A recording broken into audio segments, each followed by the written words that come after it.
Bonjour et bienvenue à l'émission Islam. C'est avec une grande joie que je vous retrouve ce matin, toujours dans notre série consacrée à la voie mystique dans l'islam, le soufisme, la voie soufie.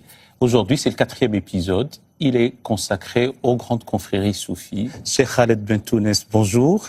Bonjour. Vous êtes guide spirituel de la confrérie Alaouia, la Tariqa Alaouia. Vous êtes le fondateur des Scouts musulmans de France et vous êtes le président d'honneur de l'association internationale Soufi Alaouia, qui est dotée d'un statut particulier auprès de l'ONU. Et à vos côtés, le professeur Abdelhak Guiderdoni. Bonjour. Bonjour. Vous êtes chercheur au CNRS, astrophysicien. Vous dirigez l'Institut international des études islamiques et vous êtes le vice-président de l'Institut français des civilisations musulmanes. Avant de poursuivre ensemble, je vous convie à suivre ce sujet signé Marianique Le Guern, intitulé « Les principales confréries soufis ». Regardez. Le soufisme, c'est le courant de la mystique en islam. Voie de quête et d'accomplissement spirituel, le soufisme vit avec ferveur l'invocation du nom de Dieu, sous la direction d'un guide, en référence au prophète, entouré de ses compagnons au premier temps de l'islam. La carte des grands centres spirituels du soufisme montre une concentration vers l'actuel Ouzbékistan. Fondées la plupart autour du XIe siècle, les 41 branches initiales du soufisme se rapportent à Abou Bakr ou à Ali, le gendre du prophète. Le soufisme va se déployer dans l'ensemble du monde musulman. Naqshbandiya, Kadiriya, Bouchishiya, Tidjaniya, le nom de la confrérie est relié à celui de son fondateur. L'ordre des Mevlevi, fondé par le fils du Mevlana Jalaleddin Rumi, rassemble ses fidèles à Konya, autour du mausolée du maître. C'est à travers la musique et la danse que les Mevlevi ou derviches atteignent l'extase mystique. Le Maghreb est la terre d'élection des grands saints soufis, ceux qui ont choisi la voie de l'excellence du comportement et de l'approfondissement spirituel.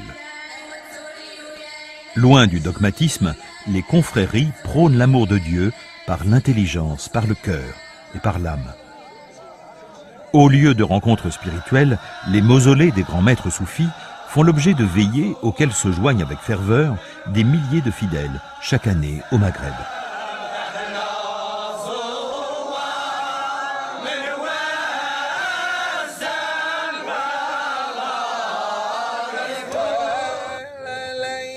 Certaines confréries sont de création relativement récente.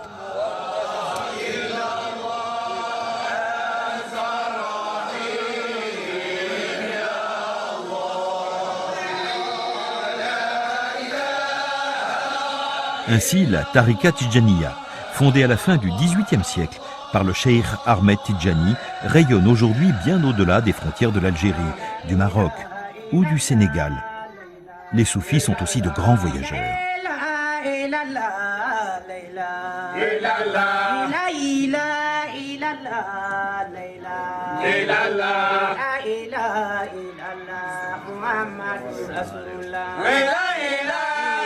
L'exigence de sincérité absolue fait de ces confréries un outil de résistance aux injustices, au risque d'entrer en conflit avec les autorités religieuses orthodoxes. Ainsi, c'est pour combattre l'injustice du colonialisme que Cheikh Ahmadou Bamba a fondé la confrérie des Mourides, dont l'épicentre est à Touba, au Sénégal, autour du mausolée du maître. Abdelhak Guiderdoni, une réaction au sujet? En regardant le sujet, moi j'ai été frappé par cette diversité des couleurs et des formes des lieux, des mausolées, des mosquées, etc. Mais toutes ces formes sont en fait les feuilles d'un arbre dont le tronc est l'esprit prophétique. Tous les soufis remontent en fait à l'exemple du prophète Mohammed, alayhi salatu wa salam, et ensuite cet exemple a été transmis par Abou Bakr, par Ali, par les principaux compagnons, et il y a une sorte de ramification. Donc il y a de très nombreux noms, parce qu'il y a beaucoup de feuilles sur cet arbre du soufisme. Ces noms sont finalement des étiquettes qui sont secondaires.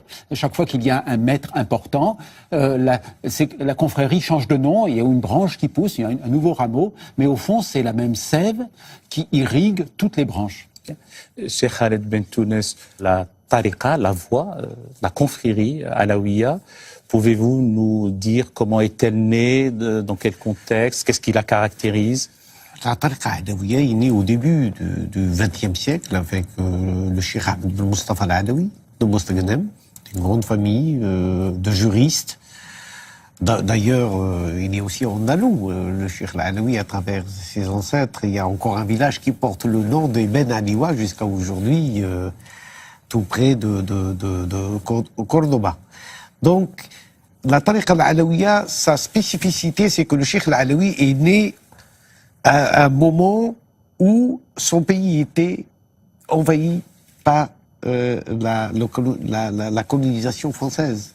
Et qu'il a vécu à cheval entre un monde qui était bousculé, le monde musulman, le monde traditionnel, était bousculé par cet apport de la civilisation occidentale qui venait carrément, qui a bousculé les traditions, l'héritage. Donc on est à une phase critique de ce monde.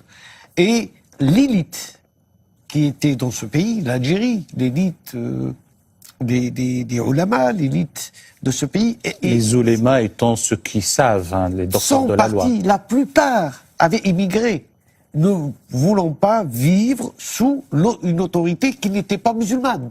Donc beaucoup avaient immigré, rejoint l'émir Abdelkader en Syrie, d'autres sont partis au Maroc et d'autres sont partis en Libye. Et le Cheikh Al-Alaoui était parmi ceux qui voulaient partir. Il avait d'ailleurs vendu tous ses biens et se préparait à son voyage de départ. Mais la mort de son cheikh, Sidi Mohamed El-Bouzidi, l'a retenu. Parce que comme il était lié à son maître, de cœur à cœur, d'âme à âme, il n'a pas voulu abandonner la famille de son maître, Sidi Mohamed El-Bouzidi, celui qui lui avait passé cette flamme, cette flamme de vie. Et il a dû rester dans son pays. On doit faire face à cette modernité. Et c'est là que est né avec le Cheikh Al-Alaoui cette harmonie, comment trouver l'équilibre entre tradition et modernité. Nous avons vu dans le sujet un panorama, une sorte de cartographie non exhaustive, bien entendu, d'une multitude de confréries. Abdelhak Derdouni, comment naissent les confréries soufis? Eh bien, Cheikh Bentounès a parlé de moments de rupture au sein du monde musulman. Et c'est, semble-t-il, un moment de rupture comparable à celui que le monde musulman a connu quand il a rencontré le colonialisme et la modernité. C'est un moment comparable que sont nées les confréries au tournant du XIIe et du XIIIe siècle, à un moment où le monde musulman, donc le califat abbasside, connaît une déliquescence très importante. Des sultans émergent localement, des émirs. Le pouvoir du calife n'est plus que nominal. Et surtout, il y a la menace des invasions mongoles, avec, comme on le sait, la destruction de Bagdad en 1258.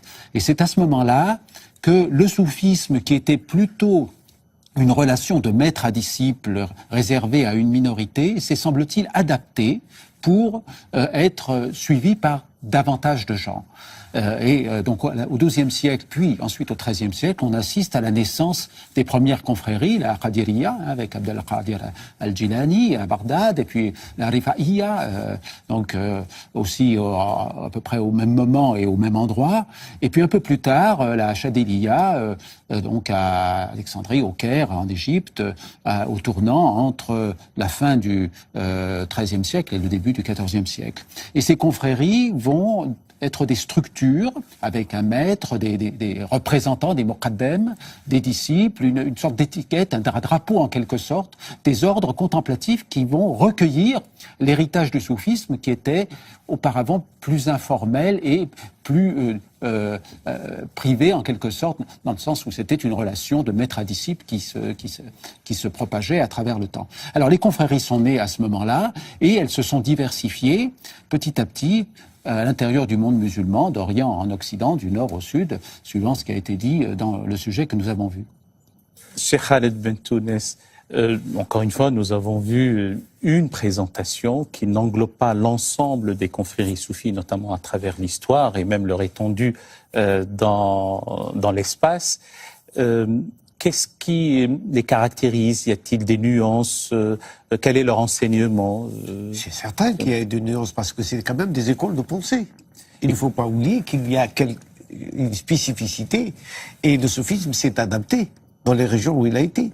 Chez les Chishtis en Inde, c'est pas du tout la même chose que on vient de voir l'Afrique noire, avec les Mourides ou les Tijanes, ou la Senoussia qui est en Libye.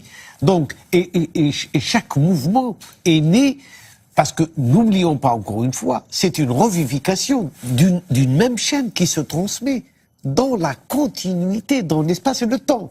C'est tous des maîtres qui ont été reliés les uns aux autres, historiquement. Donc, c'est pas que le soufisme n'a jamais subi de coupure dans l'histoire qui le relie à la source. Chose qui est, qu'on ne peut pas dire des autres écoles de pensée de l'islam. Donc, on peut considérer le soufisme comme une école de pensée spirituelle de l'islam. Elle a protégé, parce que à travers le soufisme, on vient de voir la musique. Donc, le rôle de la musique, du sama par exemple, qui n'est pas tout simplement une musique pour les soufis, mais c'est plus une méditation à travers le chant qui rapproche l'âme de l'âme humaine de cette à goûter le divin, à le vivre, et qui nous élève vers un état où le cœur est plus perceptible au prochain, et une ouverture vers la fraternité, vers des valeurs d'humanité, de fraternité, de partage. C'est pour ça que les confrères ont joué un rôle très important à des moments difficiles de la Oumma, contre les Mongols, contre les croisés, contre le colonialisme. Il faut le reconnaître. Tous les grands Émir Abdelkader, qui s'est battu pendant 17 ans, sortait d'une zawiya, la zawiya al-Qadiriya. Et cette initiation chez les soufis est quelque chose de très important, parce qu'elle a une source. Elle a cette source, c'est la retraite. L'atikaf, cette retraite, cette halwa, c'est ce face-à-face entre l'être et l'absolu. C'est pas une mystique passive. Le soufisme est une spiritualité vivante et active. Abdelhak Guiderdoni, nous avons vu là aussi que des confréries se rattachent à des maîtres fondateurs, et elles portent le nom du maître éponyme. Donc, ont-elles un rôle spécifique à jouer dans le siècle, dans la vie politique, ou a-t-elle simplement un enseignement ésotérique? Le soufisme a pour objectif, si on peut le définir ainsi, la connaissance de Dieu, la connaissance transformante de Dieu, qui est une connaissance d'amour, et qui doit rayonner sur toute la création, et en particulier sur toute l'humanité. Et ça, c'est l'objectif premier du soufisme. Évidemment, il y a des confréries qui sont très ouvertes et qui recrutent des millions de disciples. D'autres sont plus fermées, sont plus élitistes. Mais toutes jouent un rôle pour irriguer la société de ces valeurs qui ont été rappelées par le cheikh Ben Tounès, la justice, l'amour, la recherche de la connaissance, la sincérité, la fraternité. Ce sont des valeurs qui sont véhiculées par le soufisme. Alors il est vrai que quand on regarde l'histoire du monde musulman, dans toutes les crises, les soufis ont été présents. Ils ont combattu les menaces qui existaient au sein du monde musulman ou de l'extérieur, et ils sont aussi le ferment de la société, parce qu'ils sont présents dans les souks, dans les marchés, dans l'artisanat, dans l'art, dans les différentes disciplines de la pensée musulmane. Alors il y a évidemment plusieurs types de confréries. Certaines confréries prêchent le retrait du monde, d'un certain point de vue. D'autres, au contraire, insistent sur le fait que leurs disciples doivent rester dans le monde, participer à la vie sociale. Mais de toute façon, cette bénédiction du soufisme, on parlait de la transmission de cette influence spirituelle, cette baraka au moment de l'initiation, cette influence du soufisme irrigue le monde musulman depuis le départ. Y a-t-il des divergences fondamentales entre elles ou se retrouvent-elles sur l'essentiel, y compris dans le mode d'investiture spirituelle? Alors il y a des différences dans la mesure où la vérité ne peut pas être résumée en une formule, ou plutôt elle n'est pas épuisée par une formule. Alors évidemment, les maîtres disent quelque chose et d'autres maîtres disent apparemment autre chose. Et le même maître peut dire des choses différentes à des disciples différents ou aux mêmes disciples à des moments différents. Parce qu'il s'agit de dépasser par en haut notre raison, finalement, qui nous limite beaucoup, pour arriver à s'ouvrir vers une capacité de l'homme, on parlait de conscience tout à l'heure, une capacité de l'homme à saisir le divin, à goûter le divin, qui est bien au-delà de ce que la raison peut englober. Cheikh Khaled Bentounes, de nos jours, il y a ces courants fondamentalistes, les courants extrémistes. Comment cela perçoivent-ils le soufisme et vice-versa? Donc, quel est, j'allais dire, le rapport maintenant entre le fondamentalisme et le soufisme? Alors, je dirais que c'est la grande question de notre époque. Parce que ce fondamentalisme, cet intégrisme, tout ce, bon, c'est un fourre-tout. Aujourd'hui, on met un peu de tout dedans. Parce que les fondamentalistes ne voient pas d'un bon œil l'expérience soufie, ils les condamnent comme une hérésie. Et oui, mais comme une hérésie, oui, et plus qu'une hérésie. Actuellement, dans le Sinaï, c'est des vies qui sont en jeu. Tous les jours, des soufis sont tués dans le désert du Sinaï. Des lieux de prière sont fermés. Donc c'est une réalité. Et puis il y a le problème de la femme. Ça, c'est une problématique centrale dans le soufisme, la place de la femme. Parce qu'ils considèrent que l'égalité entre hommes et femmes dans la transmission de ce message et la continuité de cette spiritualité, elle est tout à fait égale. Donc le rôle de la femme en tant que maître comme élève, puisqu'elle porte, elle porte la vie, et c'est la première école qui va laisser nos empreintes dans notre conscience, joue un rôle très important dans le soufisme. Les soufis aiment la musique. Ils en ont fait leur sama, c'est-à-dire l'audition, celle qu'on écoute, par laquelle on écoute le divin. Donc les soufis préparent leurs jeunes à la vie, à la sacralité de la vie. Les fondamentalistes les préparent à quoi? À être des bombes humaines. Les soufis donnent une place à la femme et la défendent. Le dernier congrès du féminin à Oran a rassemblé plus de 3200 délégués de 42 pays. Et c'est dans ce congrès qu'a été décidé de faire cette proposition à l'ONU d'une journée internationale du vivre ensemble et de la culture de paix. Donc, le soufi produit une culture de paix par son enseignement, par son comportement. Les maîtres veillent à ce que leurs élèves ne lèsent pas une autre personne, le prochain, quel qu'il soit. En partant du principe que le lieu saint, Al-Haram Sharif, c'est le lieu saint de l'islam, on initie là, quand on est à la Mecque, et dans tout le périmètre du pèlerinage, on n'a pas le droit de tuer un animal, un insecte, de casser une branche, même de déplacer un caillou. Et nous avons vu dans le sujet que les séances d'audition de Sama se réunissaient les hommes et les femmes, et la fraternité. Donc une fraternité. Oui, l'homme est ce qu'il est, avec sa complexité, avec son âme avec cette double réalité. Une réalité angélique, parce que l'homme a le génie aussi du bien, mais il a aussi le génie du mal. Il peut nuire à autrui. Donc ce que nous faisons aujourd'hui, c'est nous vidons notre tradition musulmane, toute cette tradition qui a des siècles, de ce qu'il a porté, de cette